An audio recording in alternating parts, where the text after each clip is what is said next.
আসসালামু আলাইকুম রহমতুল্লাহ। প্রিয় দর্শক, কেমন আছেন? আশা করি ভালো আছেন। প্রিয় দর্শক, 2026 সালের সরকারি ছুটি 28 দিন। কোন কোন দিন ছুটি এই নিয়ে আমরা বেশ ঘাটাঘাটি করেছি। গতকালকে একটি পোস্ট দিয়েছি, সেখানে আমরা শুধুমাত্র 28 দিন ছুটির কথা বলতে পেরেছি, সেখানে বিস্তারিত তথ্য জানাতে পারিনি। তাই আরেকটি প্রতিবেদন নিয়েছি, এবার সম্পূর্ণ টোটাল বিস্তারিত তথ্য জানাবো। দর্শক, 2026 সালের সরকারি ছুটির তালিকা অনুমোদন দিয়েছে উপদেষ্টা পরিষদ।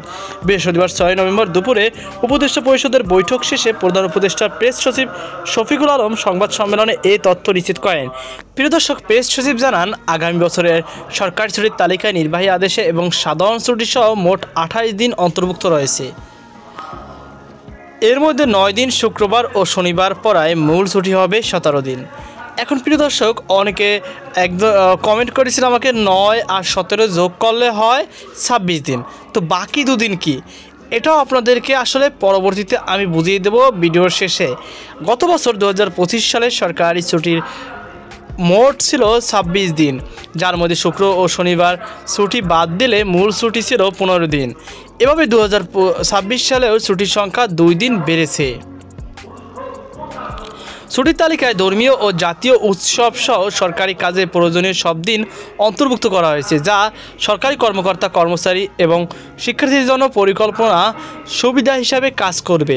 ছুটির মধ্যে রয়েছে ধর্মীয় উদযাপন, জাতীয় দিবস, আন্তর্জাতিক দিবস এবং অন্যান্য গুরুত্বপূর্ণ অনুষ্ঠান।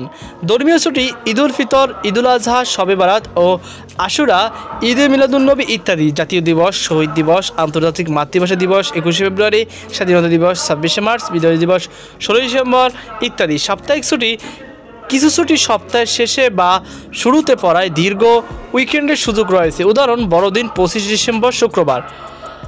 দ্রব্যষ্ট ছুটির তারিখ কিছু ধর্মীয় উৎসবের জন্য ইসলামিক ক্যালেন্ডারের উপর নির্ভরশীল, তাই স্থানীয় অনুমোদনের মাধ্যমে চূড়ান্ত তারিখ পরিবর্তিত হতে পারে।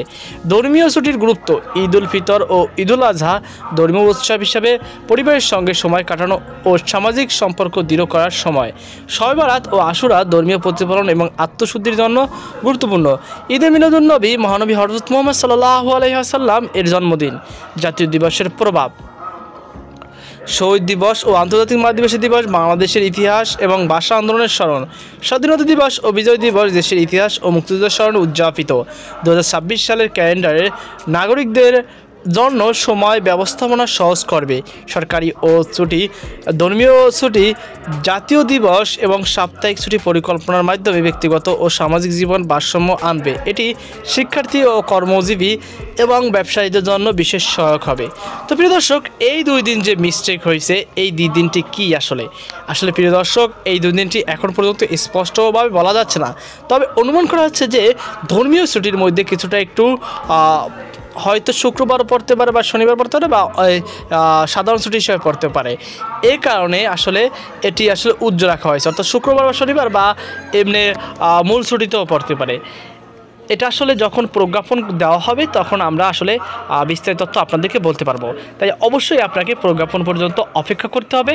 আশা করা যাচ্ছে যে কিছুদিনের মধ্যে প্রজ্ঞাপন প্রকাশ করা হবে, আর তখনই আমরা এই বিষয়ে আরও ডিটেলসে আপনাদেরকে জানাতে পারবো। তো এই ছিল আমাদের সর্বশেষ আপডেট। ভিডিওটি কেমন লেগেছে অবশ্যই কমেন্ট জানাবেন। সকল ভালো থাকবেন, আল্লাহ হাফেজ।